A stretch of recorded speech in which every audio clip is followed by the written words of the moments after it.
Okay.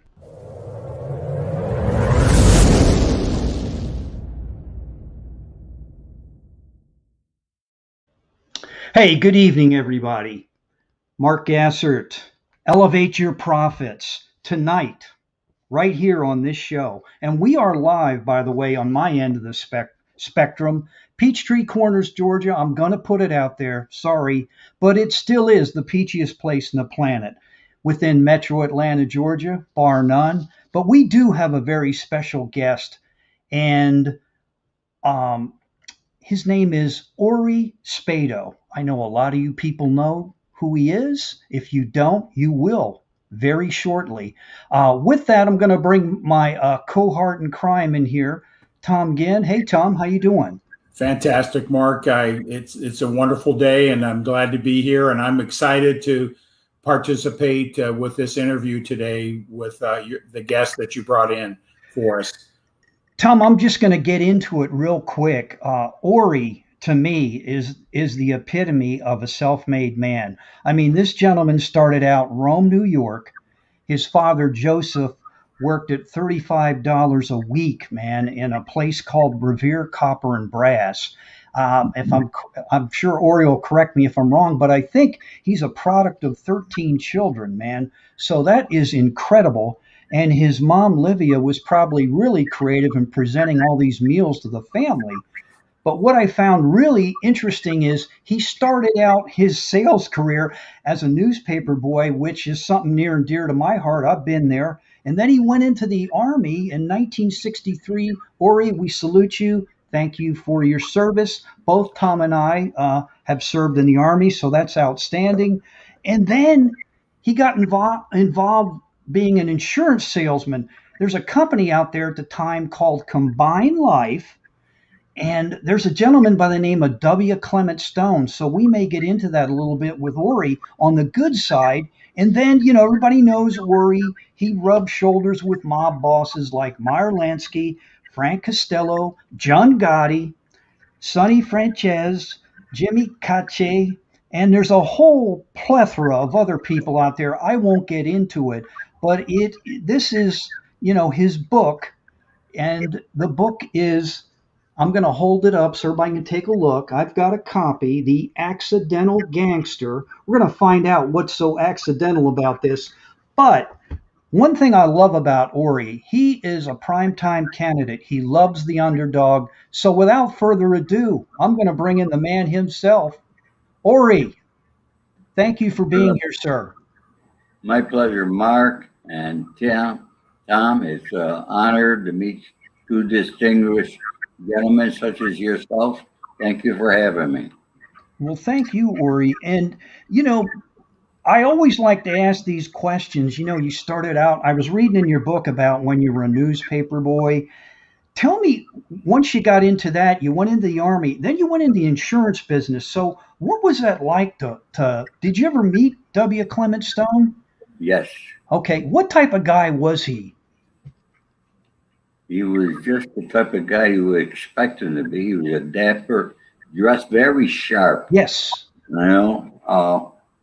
And for those of people who don't know, it was W. Clement Stone that really got Napoleon Hill to Think and Grow Rich and put it together. Actually, I just hung up the phone with somebody, and for those of you that don't know, W. Clement Stone was the largest contributor to Richard Nixon, Wow. and it was my personal friend who picked the money up one time on Mr. Stone's yacht. He had to take a boat to go to his yacht and pick up a bag full of cash for Richard Nixon. That is incredible. Ori, being around a guy like that, is that what like propelled you? Because I was reading here, you broke all sorts of records in the insurance game. In fact, I love baseball. I umpire. Cooperstown, man, you went out there and you tore it up. So tell us, how did you go about doing that? Well, no, let's backpedal, okay? In Rome, New York, I began with the Prudential Okay. Insurance Company, where I became a leading agent and a member of the $1 Million Round Table. Wow. And I was extremely successful at a time in my life. I mean, I was just getting married, and I was always a hustler. During the daytime, I was in department stores talking to the clerks. In the evening, I'm knocking on doors if I didn't have appointments. Talking to husband and wife and selling insurance. And the late 60s, early 70s, I was making over $500 a week when the Wow. average person was making 150. So I never knew, you know what I mean? But it's just something. I've been a hustler all my life. I mean, here I am, 76 years old. It's 3 o'clock in the afternoon. I've been up since 5 a.m. and I have not stopped all day today. So it's just part of my nature, my makeup, my mindset, and I'm an achiever. Ori, I got a question on that. Being a hustler and that type of thing. So it may have negative connotation. I take it positive in that arena. Is that work ethic, desire, those type of things. Growing up, your family came from humble means, right? Correct. And what was the stimulating factor for you to, recognize that there's more, that you wanted to go after more? What was it about your young environment, and who influenced you when you were young to become that hustler, that person that wants to achieve more? I'm going to have to say my father. Okay. I learned a lot from my father. I was in a small town, Rome, New York. And since I was a young age, I didn't want to be there. I can't explain it. Okay. I just didn't want to be there. And it wasn't until I was 13 years old and a friend of mine his family moved to Greenport, Long Island. And they invited me out there and I spent a month during the summer. My friend Joe Fulgeri. And my parents, their vacation once a year, they saved for was to go to New York City to see a play. That was my mom and dad's biggest thing. And so when it was time for their vacation, when it was over, they picked me up in Greenport. And we stayed one night in New York City. It was my first time in New York City. There I was, 13 years old.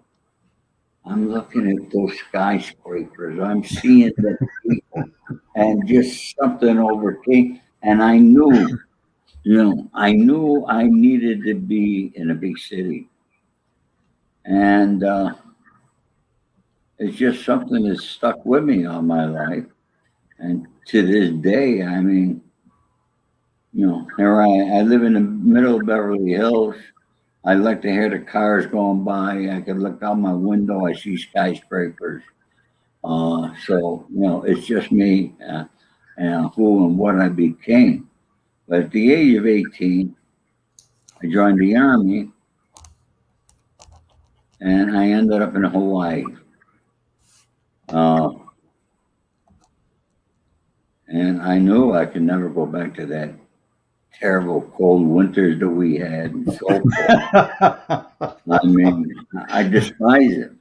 Yeah. And,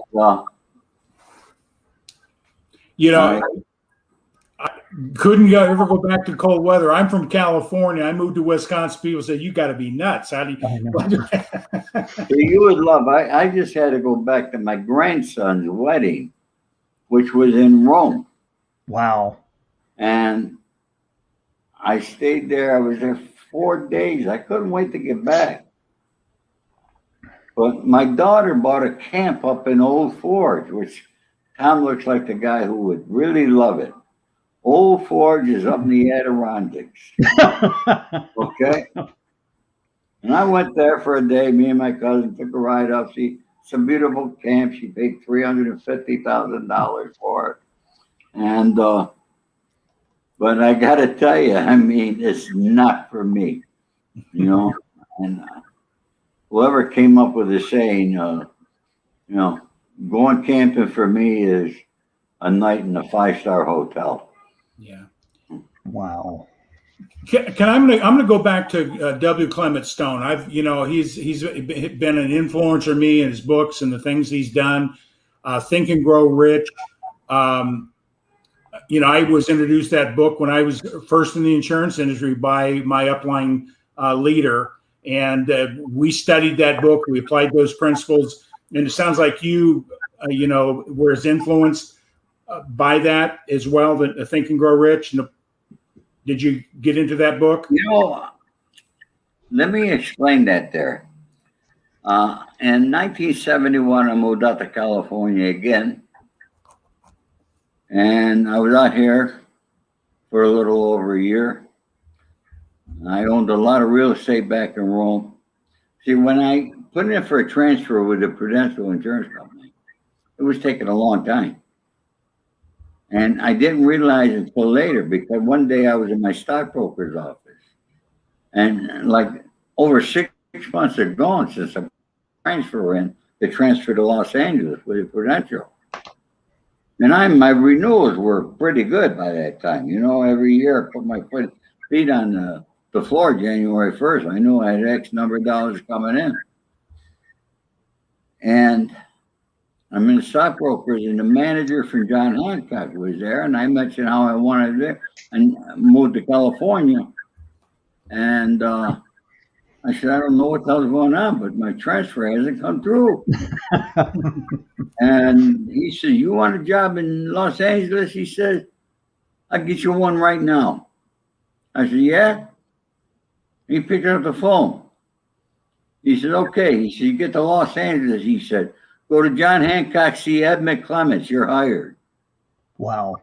And Ed McClements, his office was over here on Beverly, right near CBS. Actually,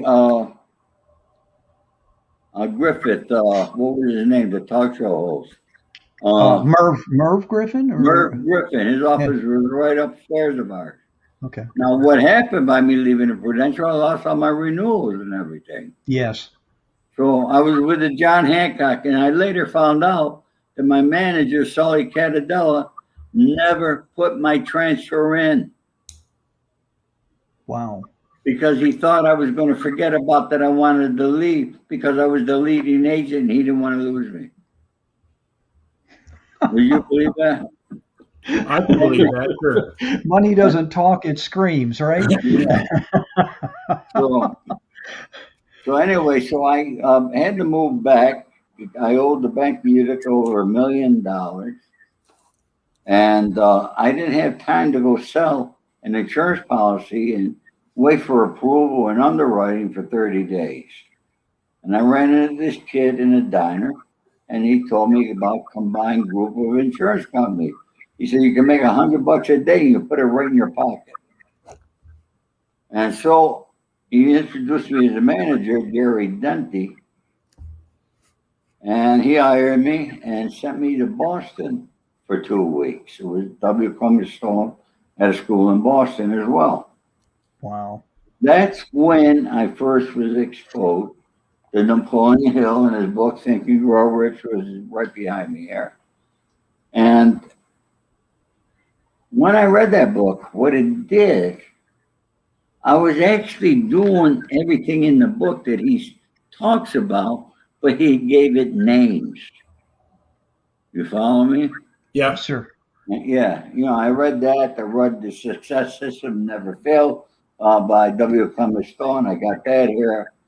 I must have given 100 Think and Grow Rich books out in a lifetime to different people. Sure. But that's what it did for me. And so I was with a company for maybe only about 6 months. And one day I was ready to quit. The first week on the field, I did good.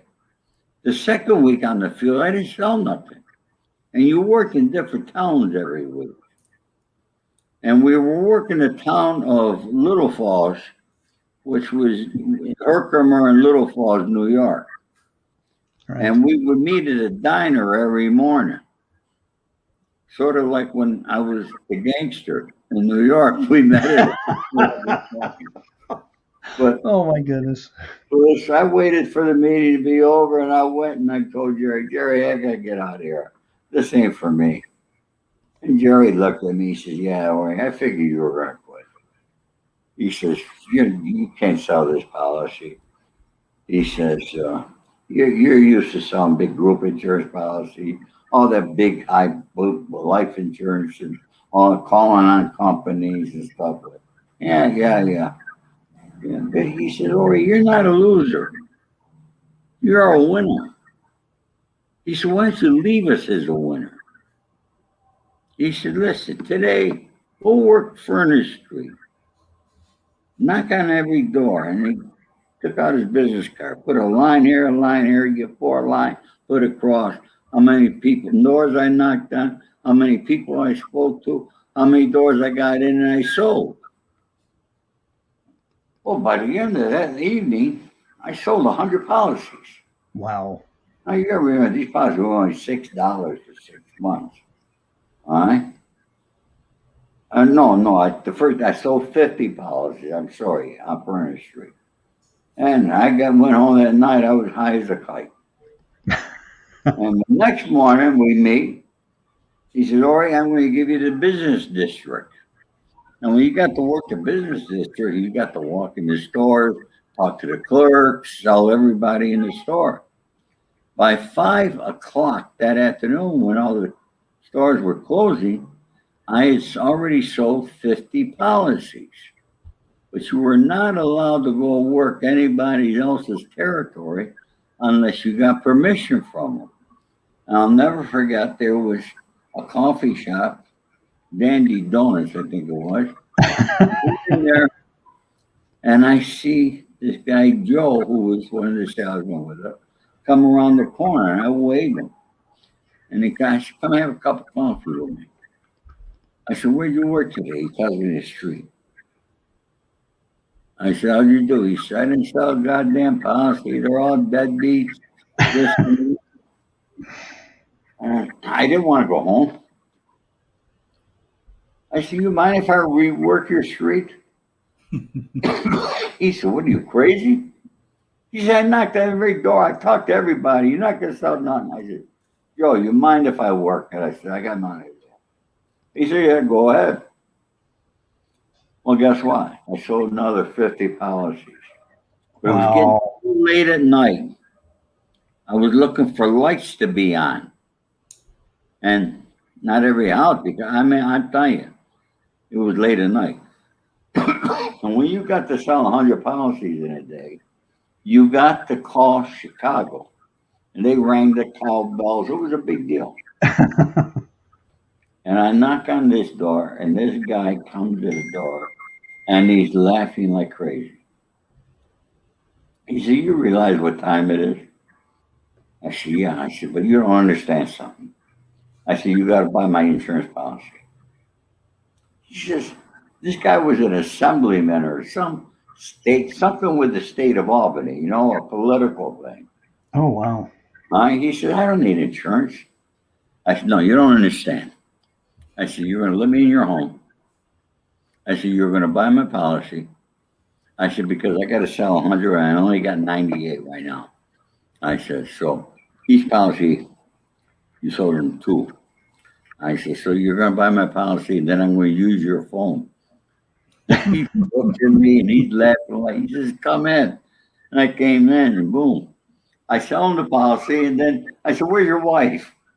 And she was in the kitchen. I said, "Bring your wife in. I want to sell her one too." So I wrote up his wife, and this guy just shook his head, writes me the check. I used his phone, called the office, and it was a big deal. You know what I mean?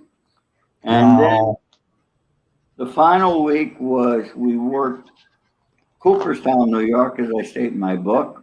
We broke all records. I won an award. We all went to New York City to the New York Hilton. where W. Clement Stone presented me with an award and we had a party and so forth. And it was quite a nice thing. And that's when I got to meet W. Clement Stone. It's not like he and I were friends and hung out, but Wow. That's What incredible. What a great story. Just the determination, the desire. What was the desire that you had to press to do that? I mean, what was it that was causing you to press to that level of commitment? I always liked money. I always spent a hell of a lot of money. That's been my problem all my life.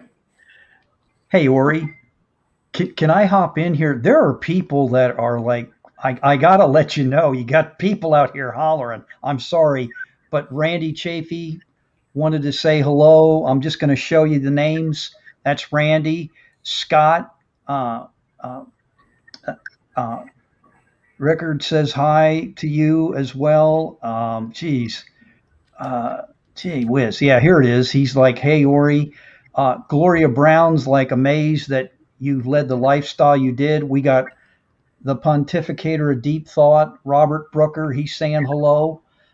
There are people out here, they know who you are. Ron Goodwin, he has his own business. He's in the graphics design business and anything else that involves face-to-face marketing. He wanted to know, I guess, if the checks cleared when you got all these policies. Did people pay you cash or check, or how did that roll? I mean, Normally both. Thank you everybody, and thank you all for your kind words. I appreciate that from my heart. right.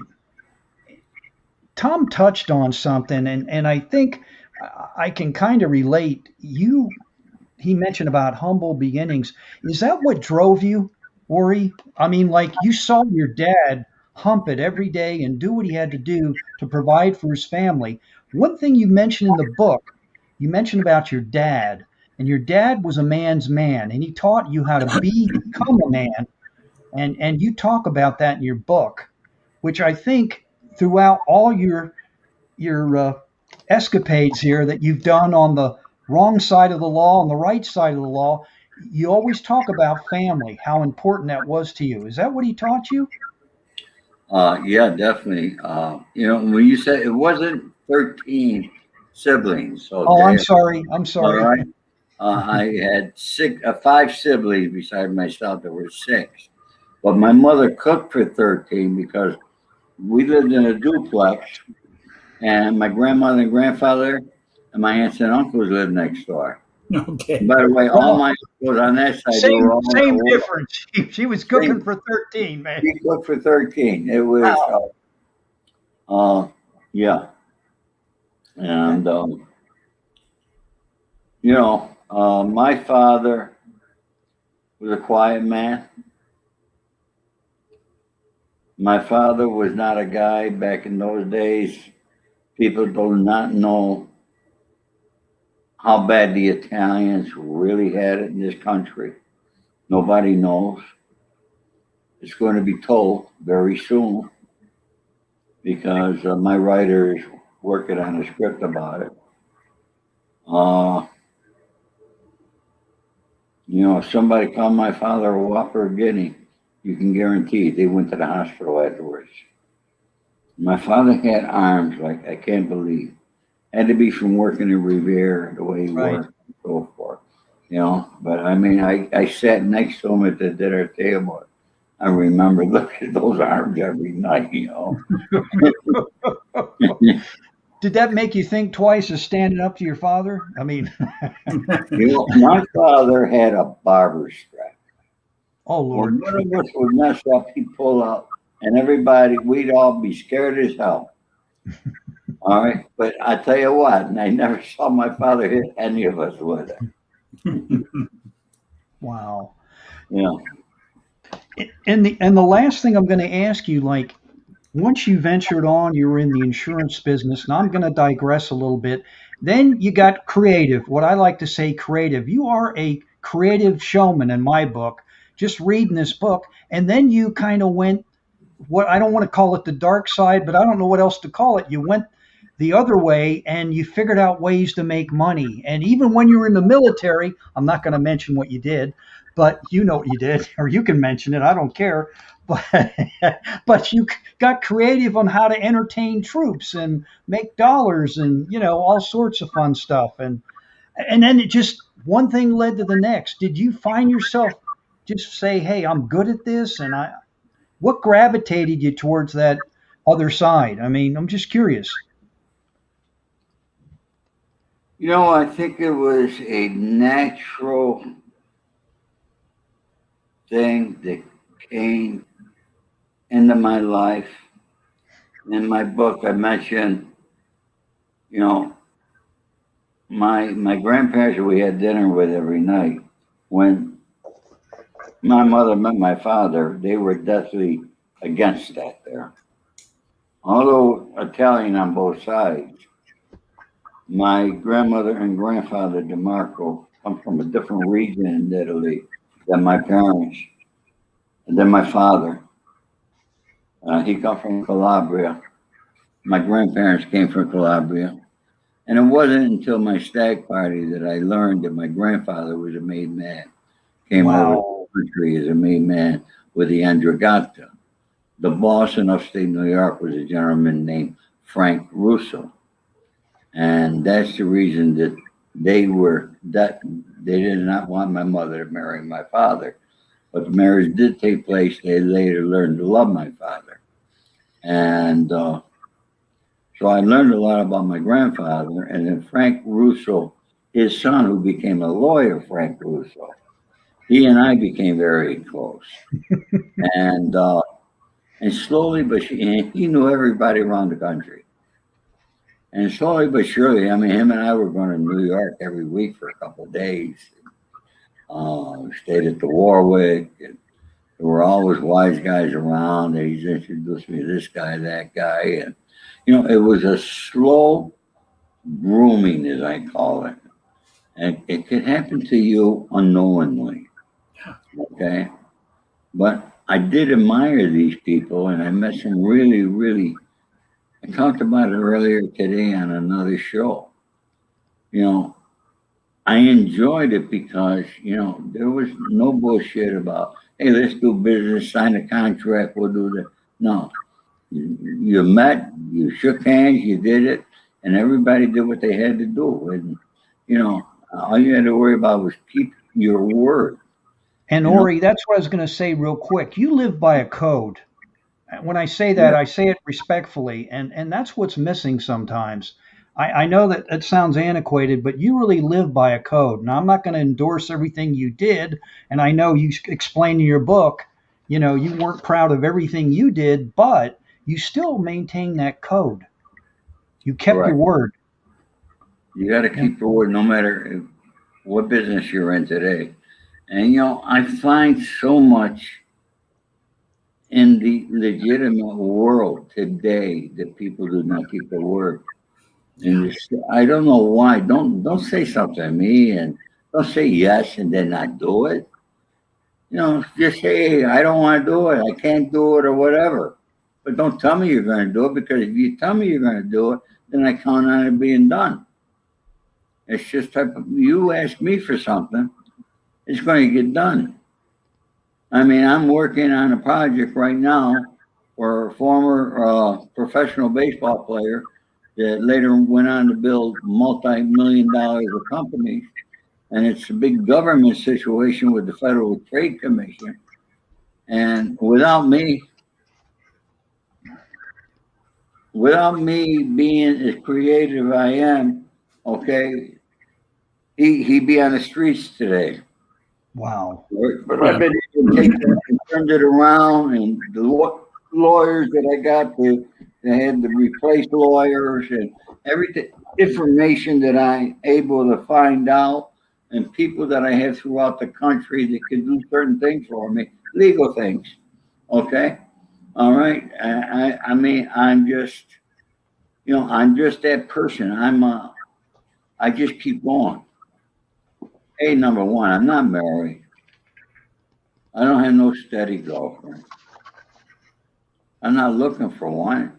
I'm looking for one that wants to come over once a week, maybe and cuddle a little. Okay, but you know, I'm not getting married again. Okay, and I got 3 wonderful children.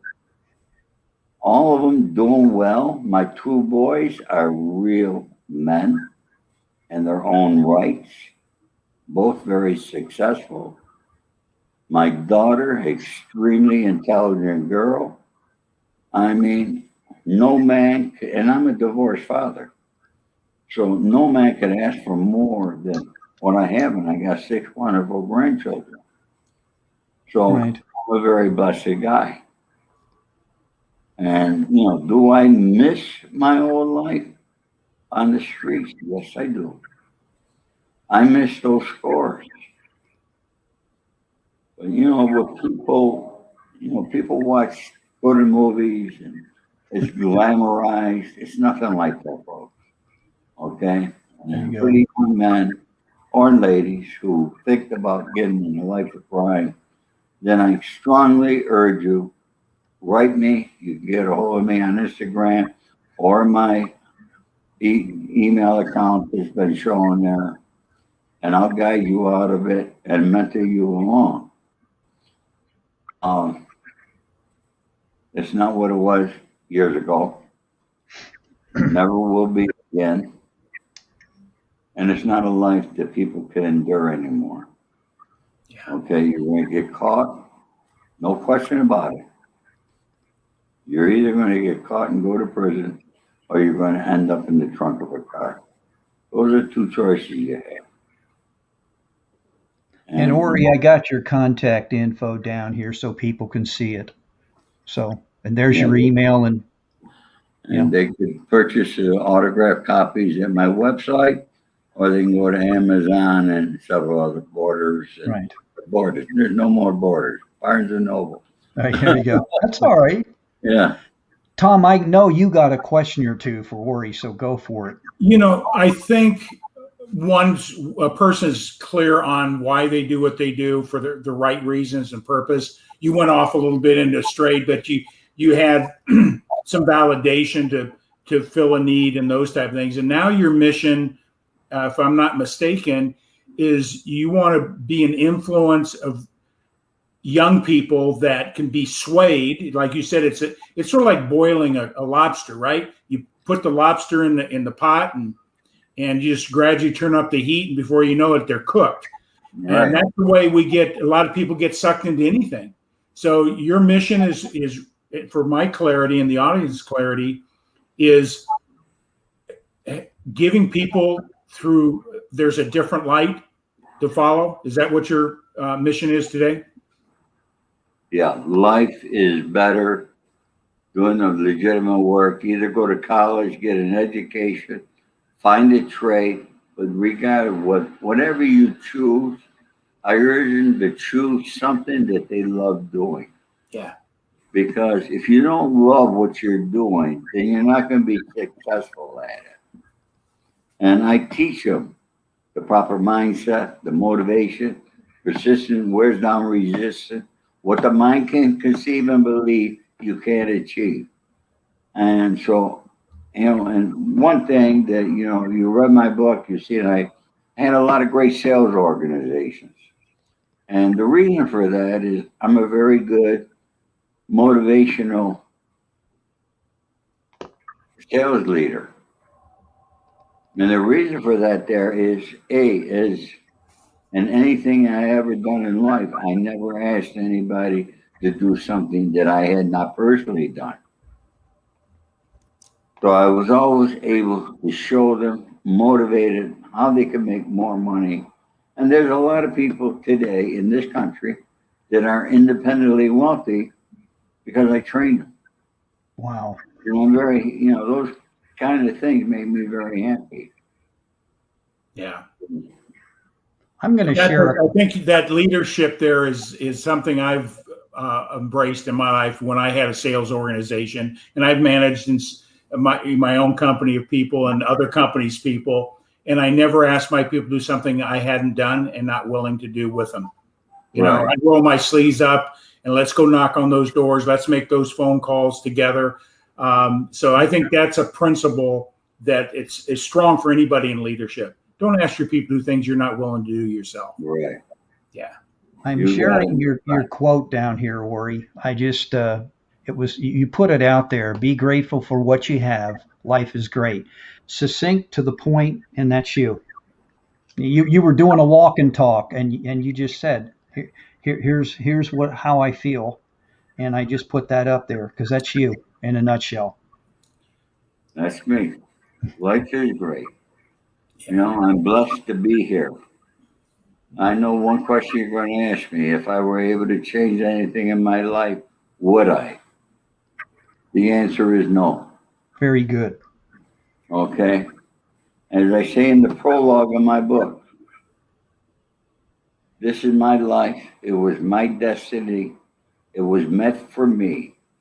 Everything I've done, good, bad, or indifferent, I take full responsibility for it. But it all brought me to what I'm doing today. And as the Los Angeles Tribune says, from accidental gangster to humanitarian. Yes. And so I'm very happy with what I'm doing today. And people write me that, you know, this past week in books. I mean, I sell books every day off of my website.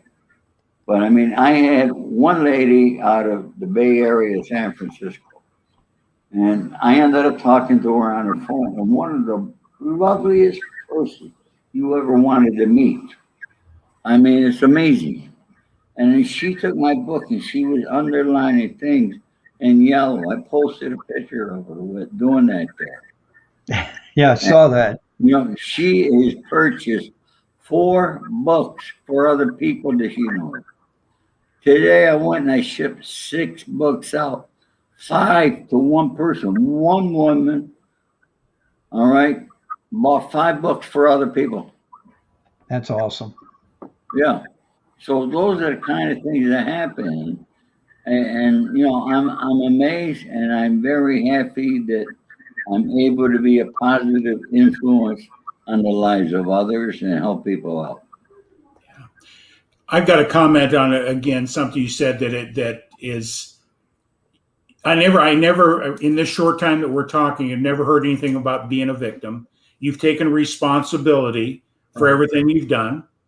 And too many people I hear out there today that they live a life of being a victim of some circumstance, but ultimately we have total control of the situation we're in today. If we don't like our circumstances, we can change them, right? And that's one of the things. Yeah. There's only one person in control, everybody. That's you, yourself. You control. You hold your own destiny. Not your mother, not your father, not your brothers and sisters, or your best friends. You do. And if you don't realize that, realize it now. Because you can do anything that you want to do in life and live a happy life. I do. Hey, here's an interesting comment. Now, this is by Robert Brooker. He says, "This is a sign of doing it right. I would not choose to go through the second marriage again, but I do like who I am now, and I'm still grateful that I can eat adversity for breakfast." So we all have those skeletons in our closet, and I think that's why I like reading your book.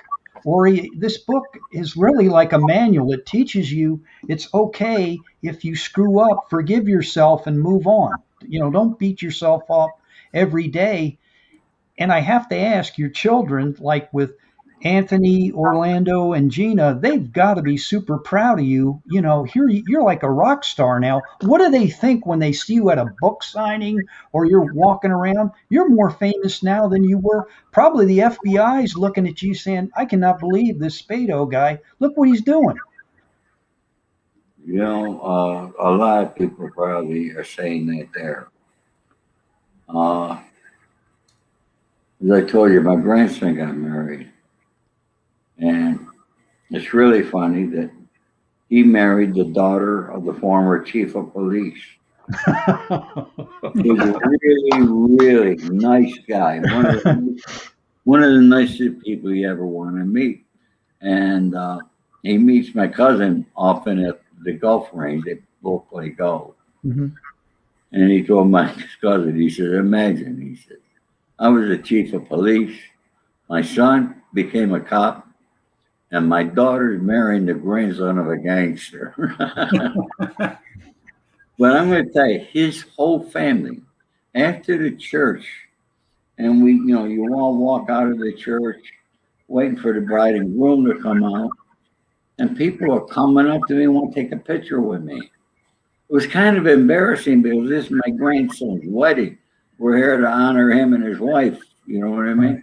But people, and I could be having lunch here in Beverly Hills, and I eat outside at the patio, and people walk by and they see me and they stop and they know who I am. So yes, my life is totally different. I am a public figure, and but I don't let it go to my head or anything of that nature. Right. And what you read in my book is not everything in my life, obviously. And the first person to recognize that was Nick Pileggi, who wrote Casino and Goodfellas. And he noticed that he wrote a blurb on the back of my book.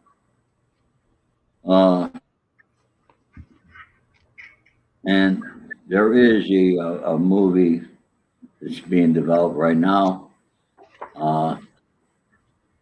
We already have a director. Wow. We got a great script.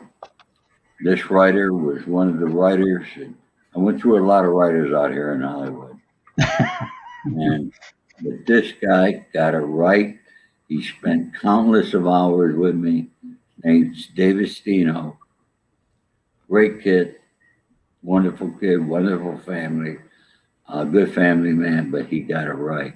He spent time, and he was able to intertwine my story with things from the book, but with many things that are not in the book. And so this is not your normal gangster movie, because I'm not your normal gangster. Sure. Okay, I'm not somebody that was brought up in the life in Brooklyn and brought up on the streets of Brooklyn like so many of these guys. Okay, I come from a small town, ended up. I wanted to say what I was really impressed was this like therapy for you. Like at the end of the book, you have these letters to people that you were associated with on the organized crime sector, and then as well as to your children. And then I love the one where you wrote one to the it was to our government in terms of our Constitution and how that could be changed, and our scales of justice, how they're lopsided, lengthy prison sentences, and a prosecutor. I love that statement, a stepping stone to acquire a public office. And then you said both parties lie, and now you're not affiliated with a party to this day.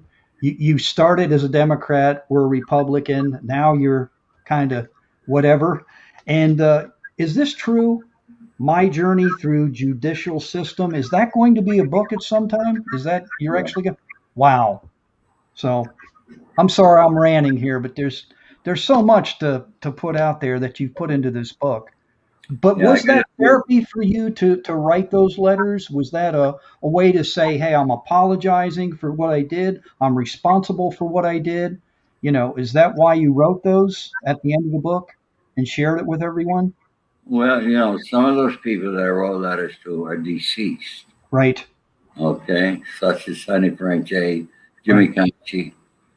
My best mate and probably the best guy of anybody I knew was Joey Pyle over in Joey London. Punk, yes. Yeah, and You really liked him, didn't you? You stressed that in the book, Joey. You miss him a lot, don't you?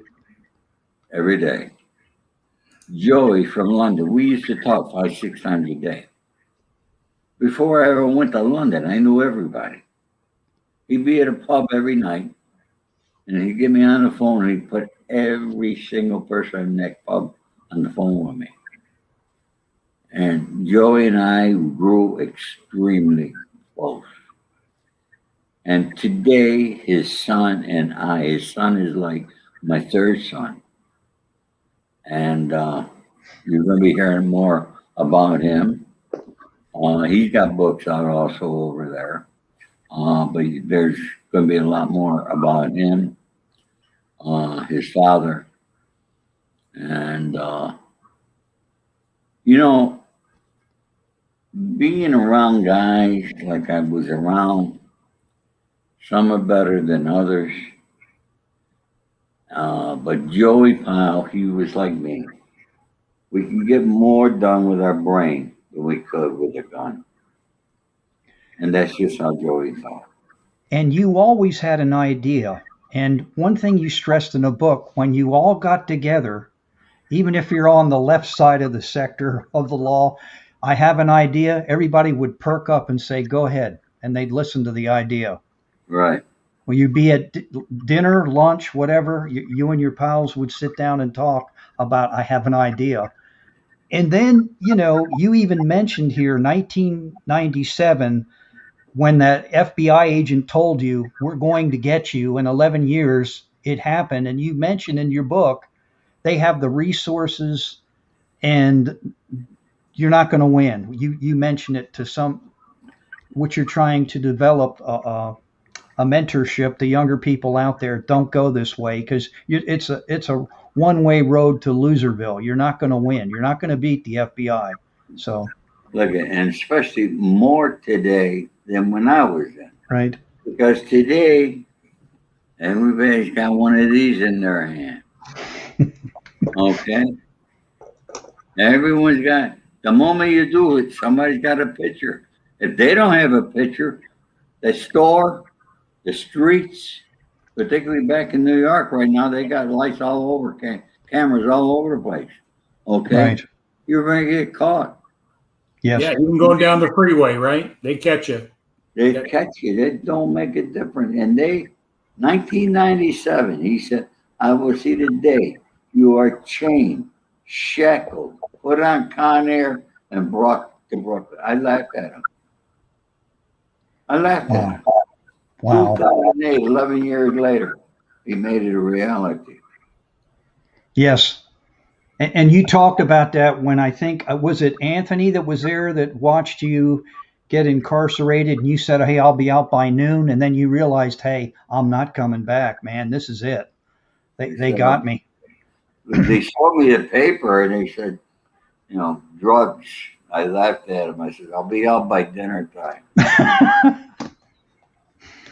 And, yeah, it was 5 years later. Wow. And Ori, with that, I'm going to interrupt you here. So, you know, we could get into polyglycate, but you did a lot of things in developing multiple streams of revenue, you know, on the bad side. And I don't mean to say the bad side, but that part of your life. And, you know, did you come up with all these ideas like the, what was it, Yellow Pages? You were going to do that. I think one time you mentioned in the book you're almost set up by an agent. He brought you in there. There was a bank of phones, and then you realized, hey, man, this ain't the real deal. They're trying to set me up. So did people pursue you in a good way and say, hey, you know, let's take a look at this type of business opportunity? You know, I know it might have been a little shaky, whether it's insurance or whatever. Did you come up with all the ideas or? Wow. And then you went to Hollywood, and how did you become this fixer guy? I mean, Yeah, you just seem to gravitate to that, like the entertainment. That seemed to be your forte. It's not like I went to college to become that. What happened? I was close friends with Dino De Laurentiis and Wells Scurpy. Dino had an office over here on Cannon Drive. And they were filming a movie, and an actor was causing it to go behind budget by not getting along with the director, thought he knew more than the director, which happens often. And they were pulling their hair out. They didn't know what to do. I said, let me go handle it. I said, let me go talk to him. And I did. And I resolved it. And, I'm able to resolve. I have a saying, if I can't resolve an issue in 15 minutes by sitting down with the people, then I failed. Okay? I'm not going to sit there and bullshit with you all day long about the weather, politics, your golf game. I don't care about those. I go into a meeting and we'll discuss what's at hand. And I'm going to get you two guys got a problem. I'm going to sit you both down. I'm going to let you talk. Then I'm going to let him talk. And then I'm going to make a decision. Who's right? Who's wrong? The same way we handle a sit down. Yep. Exact same way. And it's the way, and I've been successful at it. And I still get a call occasionally today. Ori, I love what you're saying because there is a persona of who you are. No nonsense. Let's get to the chase. And otherwise, there's probably some consequences if we can't come to a decision. Is that sort of one of the things you see in the movie? Consequences. I think my voice and my looks, and particularly the way I'm able to verbalize things at certain times. Okay, I don't have to tell them that I got an army behind me. Okay, I don't have to tell them certain things. They could look at me and figure it out. Okay. And I do. Go ahead, Mark. I do in such a way they could figure it out. I hear you. Well, Ori, what we do on this show is we talk about multiple streams of income and as an influencer, what would you tell young people? Like, I know other direct sales organizations that are out there. There's a lot of different opportunities, home-based businesses. Like, you got out of prison, you were broke. Right now, there could be people struggling right now because of COVID, whatever the reason is. But we're using this medium right here, live streaming. There's all sorts of ways, as you would say, to make a buck. And, what would you tell a young person today, about opportunity and pursuing your dream, goals, objectives, whatever? What would you tell them? Well, the first thing, as I indicated earlier, find something you love doing. And if somebody's inclined to go in sales, and I don't care what you do. Somebody sold this ashtray. Somebody sold this lighter. No matter what you feel or thought, somebody sold it. So if you want to go in sales, find what product or service do you enjoy doing, and then go after it. But you got to remember, okay, in sales, I never took a salary in my life.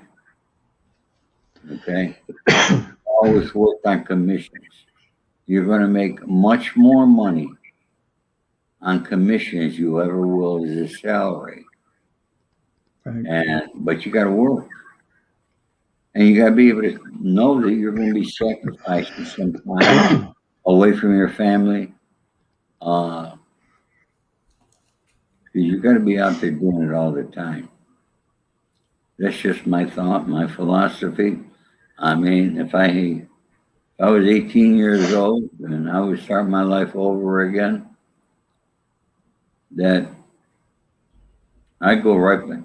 If I was able to get an insurance license, I'd go back in the insurance business right now. You know why?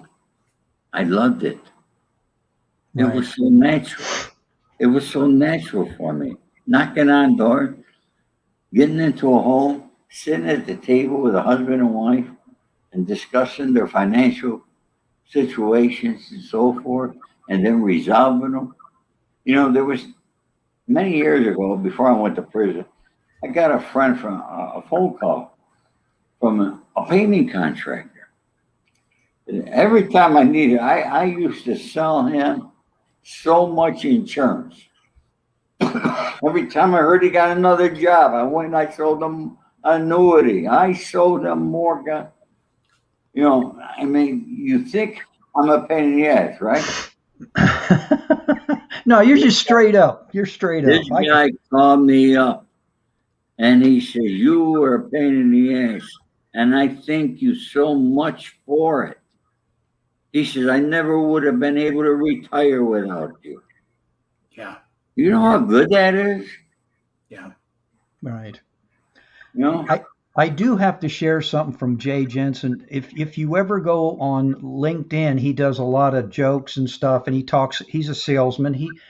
Jay sold probably 30 plus years, so you can relate to this. He said, "I remember when a DEA agent told me in my living room that how can you tell when a salesperson is lying?" He said, "When his lips are moving." So I said to him, "Hey, I heard that about you guys too." He said, "Evidently, DEA agents apparently do not have a sense of humor." So, and I think with you, that's what you did. You went out there and just had fun, man. You went out there and did your thing and threw caution to the wind, and some signed up and some didn't. Like when you're in the insurance business. You know, I where I was knew just gonna, I knew the day was going to come. I was going to be arrested for something.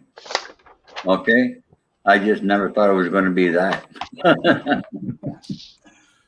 or you mentioned something there. When you love something, you're doing it for the right reasons. The rewards come back. You're more, that gentleman that you just mentioned, if it wasn't for your persistency or being a pain in the ass, or what you want to call it, he through gratitude recognized if it wasn't for you, his life would not have been that opportunity to retire.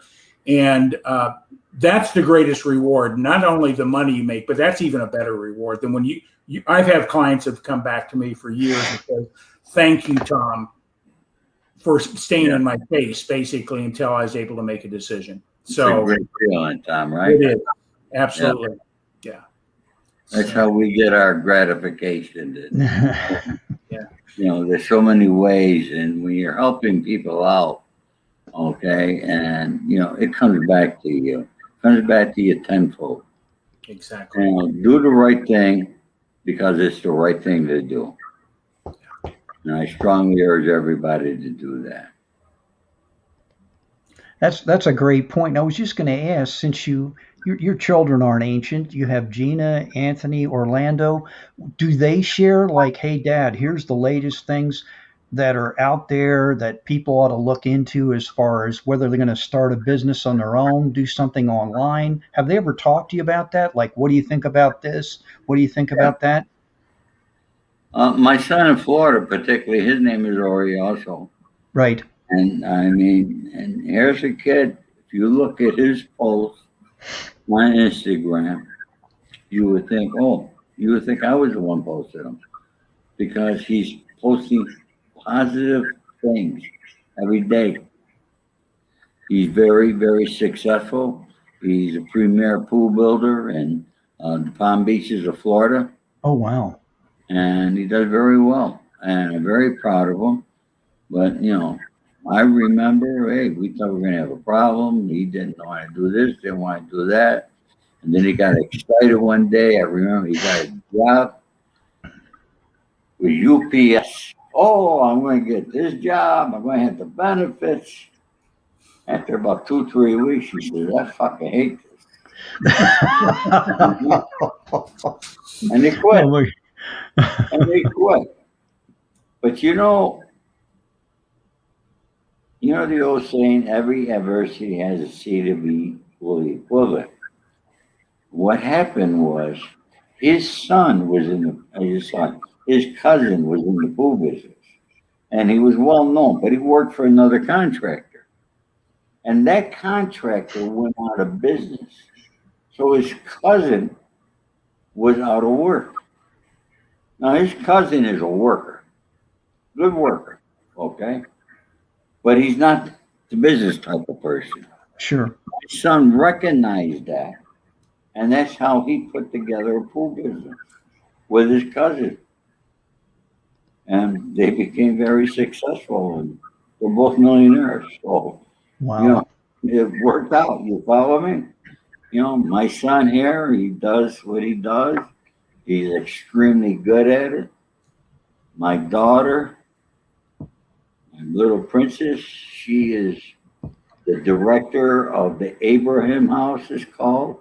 That's cool.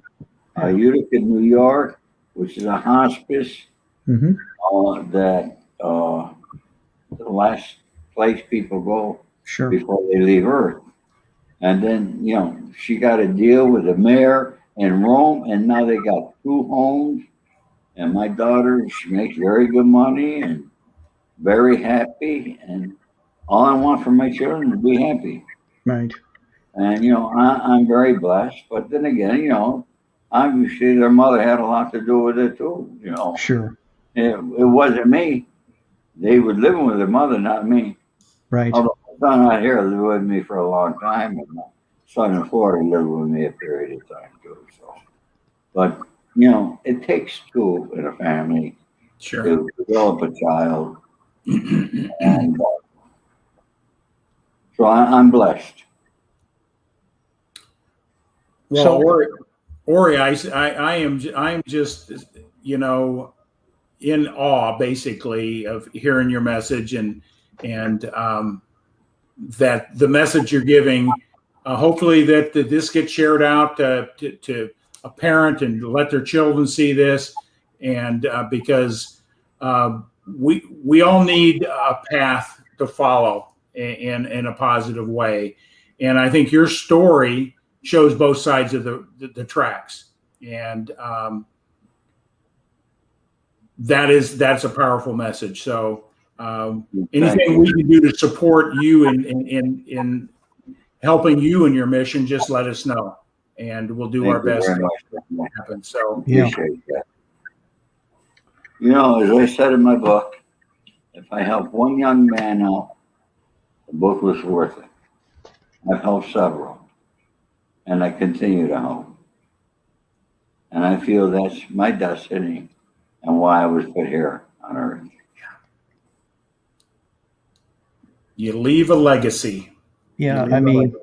I think it's cool that you've taken that course of action, you know, through your books and your notoriety, and you're helping out younger people. And like Robert said, we are also blessed by your presence here, sharing your story. Thank you, Ori. Thank And you. you know, Jay Jensen hopped in here real quick and said, "I agree with you, Tom. Thank you, Mr. Spado." So Thank you, Jay. you know, they you know, he called you Mr. Spado too. That's funny, Jay. That's cool. But I do have to ask this one question, which I think, you know, when you were being released, and you know, now you're going to get out of jail, and your son came to pick you up and all that. Did you sit there and say to yourself, okay, here I am, Ori. What's next for me? What do I do? Where do I go from here? Did you have an idea what you were going to do, or were you just like, what do I do? Because I have no money, I have no nothing, you know. I got out of prison. My son and Chris Muto, they picked me up. I never forget the first stop was in In-N-Out Burger. I had my taste of real food. I didn't know if I was going to end up in a halfway house for 6 months. Oh, That's wow. what I thought I had to do. And when we got to the halfway house said that I could spend my 6 months on home confinement. That's So I had nice. 6 months home confinement. I lived with my son in Israel at the time. And I was allowed out a few hours a day. And, you know, people were coming to me and wanted to do a reality show and this and that. But I was very disappointed. I expected when I got out of prison, a lot of people would be coming with envelopes stuffed with cash for me. And that didn't happen. And quite honestly, the only people that came forward with anything were my friends in London. Wow. Okay. Yeah, so what's that tell you? Yep. And, It was my son who taught me gratitude because I was ready to put my boots back on and go out on the street. Oh, wow. And it was my son, Anthony, who taught me to be grateful for what I have. Yeah. And I never dreamed I would write a book. I've been an avid reader all my life. I am to this day. I read every day. Every night I got a book next to my bed. It take me out of the zone, you know what I mean? Yep. And so I was having dinner at the Four Seasons with my entertainment attorney. And I told him, and he looked at me and he says, Ori, I know your story. Write a book and we'll get the movie made. George, I never wrote a book. He says, find a co-writer. Well, I reached out to all the writers I know, and they're all script writers. Right. There's a big difference between writing a script and a book. And then one day I says, how hard could this be? You got a beginning, a middle, and an end. And I sat down at the computer and I just started. I was probably a little over a third away when I called my cousin back east, and a friend of ours we went to high school with was there. He got on the phone. We brought each other up to date with our lives. And he said, Ori, remember Dennis Griffin? He's a big writer. And I Googled Dennis, and sure as shit, not only was he a writer, he was a writer of crime books out of Las Vegas. I got a hold of him, and Dennis basically became the editor of my book. We got the first one published. Dennis recently just passed away. That's how it all began. And I ended up, now I own half a publishing company. Opportunities always present themselves. And there you go. There's another revenue stream. Ding, ding, ding for Ori Spado. I mean, But, you know, I'm a believer. Study the business. You know, I studied the publishing business. The average author will only sell 250 books in their lifetime and make an average of $500. I can tell you personally, I've done better than that in the last 10 days just for my website. Okay. So, you know, I sold thousands of books and I got a long way to go still. I go with 100,000. So. And there's Ori's contact information, everybody, if you want to reach out to him. Ori, can I ask a question? If somebody does send you an email, will you personally answer it? I personally answer it myself, yeah. That's tremendous. Awesome. Ori, I have a comment to make. I do excuse me. Besides Mark and I doing Elevate Your Props, our whole missions to help people recognize there's opportunities out there. If you want to grow, so we bring people in like you that can be influencing people, and maybe influence one thought, one sentence that you said could change somebody's life, right, in a very significant way. But I do a program, and I believe it's probably something you said there, is gratitude. I believe gratitude is what I call the mortar between the bricks of life. Because you can't hold a negative and a positive in the same space. No. And it changes perspective.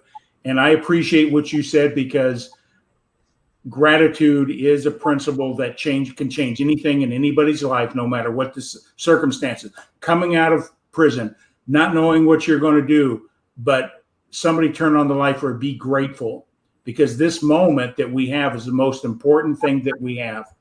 And how we address it in life will dictate the next outcome, and the ending in our lives. So I appreciate you making that comment about gratitude. I believe it's a very powerful thing. So, yeah. Thank you. Mark, what, anything else? There's a good friend of mine. I got to share this with you, Ori. This is a good friend of mine. Back in the day, Bobby Kalika. Hey, there's a name for you, right? Bobby Kalika, that's his name. We used to call him Vito. Bobby's a good guy. He worked the docks on a lot of our trade shows, and I was the sales guy, but always had to have interactions with Bobby, and quite the unique individual. And he saw you before when you were with Ken. I shared it with him, and I told him you were going to be here this evening. And so, Bobby, I appreciate you popping on here. But Hi, Bobby. yeah. So, it's just really cool that people know you and what you're doing out there. And I think for me, you're an inspiration because you started out again with rock bottom zero nothing. And look what you did. And you defied the odds, the age. You know, there's a lot of ageism out there, but man, you're like 30 plus out there doing what you do, man. I Yeah. mean, you've got a sharp wit and mind above you. I mean, and I'm impressed. I feel like I don't even scratch the surface next to a guy like you. I mean, you're just awesome. Thank you. I appreciate it, Mark. I feel I got a lot more to offer. And, I'm not a religious guy, but I pray in the morning, I pray at night. And at nighttime, I always ask the man, give me another day. Let me help more people. Right. And so, as long as he keeps doing that, I'm going to keep helping people. So, And that you're to be commended for that. Not many people would do that. I mean, you have every reason to be bitter, and you're not. You just got better. I do have to ask the people on the, I'll say the right side, if there is a right side, but people in law enforcement, how do they feel about you now when they see you, like some of the former or current FBI agents, when they're like, man, check this Spado guy out. Look what he's doing. Are they impressed? I have no idea. I can tell you this much. I did send my book to my judge. I haven't heard back from him. Okay. And I could tell you this much. When my film is made, I'm going to be in it. I'm going to play a cameo role. Oh, cool. And I'm playing the judge. This would be Judge Kogan, right? Is that his last name? Brian Kogan. Yeah. Yep. And he happened to be the same judge as El Chapo. Oh my. And the beginning of the script of the movie begins with a conversation where I call El Chapo. So, My goodness. Oh my. I don't know what else to ask, but to say this, would you come back again sometime so we can talk to you some more? I love it. I really enjoy this Yeah. here. I love being around positive people. So anytime you got them and want me back, just let me know, and I'll make myself available for you. Because Tom and I can't thank the guests enough. It goes from Robert Brooker, Bobby Kalika, Jay Jensen. I mean, I could go through here. Luke hopped on here, I noticed real quick. Is that Luke Gabberly? Yeah, Scott Ricard. Yeah, that was Luke. Yeah, it was. I mean, yeah, it is Luke Aberley. I mean, there's just a whole that kid's what, 12, 13? 12 years old. Ronnie Goodwin Incredible. popped on here from Connecticut. I mean, you got people from all over the place making comments to you. Gloria Brown popped on here, and she just went, wow. That was her comment. Wow. Just listening to you talk. Scott reached out and said hi to you. I mean, there's all these people. Randy Chafee said, hey, good fellas. I mean, it's just kind of cool stuff that they know who you are, what you do. And, I think it's really neat. And in your own way, Ori, you do have a PhD in life. And that you can take to the bank, my friend. Well, thank you. You know what? I would appreciate somebody send me a degree. That could be one of your next exploits, right? How to get degrees. Yeah. Wonderful. We're kidding out there if anybody needs it. Yeah, and Bobby said, Ron, he's teasing. He said, everyone needs a fixer. And he's saying that in a good way. And Ron, you're correct. Everybody does. Okay. And as long as the fixer knows how to do it and do it with her brain. And he says a brain is better than a gun. You got that right, Ron. And it's the same thing that my mate Joey Pyle always said. Thank you, Scott. Thank you, everybody. Yeah. Well. Oh man, we got all sorts of comments. So oh wow, I was. Yeah, Jay says I was given the 9th degree. I don't know what that means, Jay, but I'm sure Ori spent enough time in rooms with people peppering him with questions. I really don't have anything else. I just want to say thank you so much. I know Tom may have a question or two, but I'm questioned out, sir. I mean, you have filled up my cup. Yeah. Thank you, Mark. We'll have you back on for sure, Ori, sooner than later. And I'll definitely I want to reach out to you on a one-on-one. I've got a young man in New York that's creating a foundation to help youth, and I like to bounce that off you. Okay? Beautiful. All right, give my information. Mark has my information. I'll send him my address. Okay, and then we could connect. All right. Now that's great. Gentlemen, this was a unique pleasure, and I really enjoyed this. And I thank you very much, and I'm looking forward to do another one. Okay, it's really nice to be able to put out positive things, and I hope I helped some young men out there today. Thank you, everybody. Thank you, Ori. Thank you.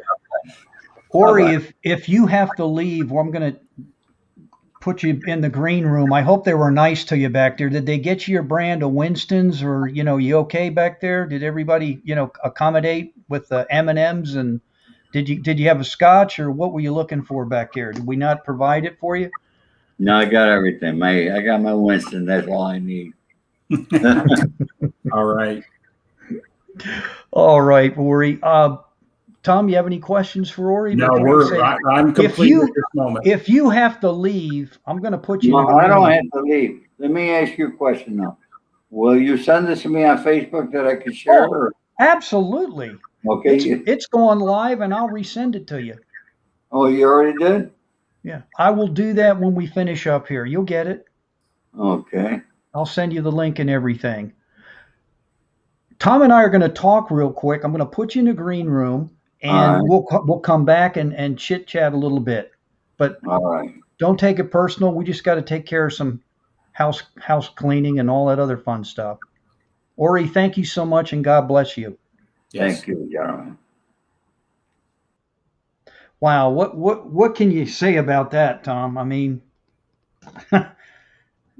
that guy's a walking positive testimony of. I mean, that's if you don't have his book, guys, order it. You can get it at his website. You can get it, other ways out there, Amazon, whatever. Incredible individual, and I highly recommend you read the book because I'm rereading it again. There's just so much to it. Yeah. It was an honor to have him on. And the wisdom and life experiences is probably the best teacher that we have. And no matter what happens in our life, we're in control. We take responsibility. He's humble at the same time, but he is strong. And I can see why he has pulled himself out from where most people don't pull themselves out in life, with less, what would you call it, issues in life, and stay stuck. So he's a great example out there. But Mark, anything else? We want to make an announcement. Who's going to be our next guest coming in? What do I do with my calendar? Here it is, coming up. Man, can you believe that we're already into August? Let's see, and it's the 23rd, and next week we are void. We're going to be void. We're just going to be chatting about some concepts that we want to bring out. Right. But the following week, September 6th, Ron 6th. Goodwin, who was Ron Goodwin. Rod Goodwin. So I'm really excited to get to know Ron on a personal basis, hear his story, what he's done in business, because that's our whole platform, is help people understand there's options in life. And being influenced, finding the right people to circle yourself with, such as Ori. I mean, just reading his book is you change that. So, but anyway, so Ron's coming in. Yep, he will be here the 6th of, and that's a great day for us because that's Labor Day, and that'll be fun. The end of the day, and we can talk about what we did over the weekend, and I'm really looking forward to talking to Ron too because he has a very unique story to tell. Yes. So, well, Mark, I'm complete. Oh, well, great. I guess I'll put you back here with Ori, and should I close this out? Close her out, buddy. Okay. Again, everybody, Good night, thank you everybody. so much, man. We appreciate you being here, and I'll share this last comment from Jay. He said, plus he knows Ginger from Gilligan's Island. That's awesome. So there you go. Ori, everybody just keep throwing the comments. So I'll put you in the green room here, Tom, and say we'll get this thing out of here. Once again, everybody, thank you so much for being here. Tremendous guest, Ori Spado, and we were so blessed to hear his wisdom. And like I always say, let us be attentive because, man, it was just an incredible evening. And with that, I'm going to say adios, and we'll catch you next week. Same time, guys.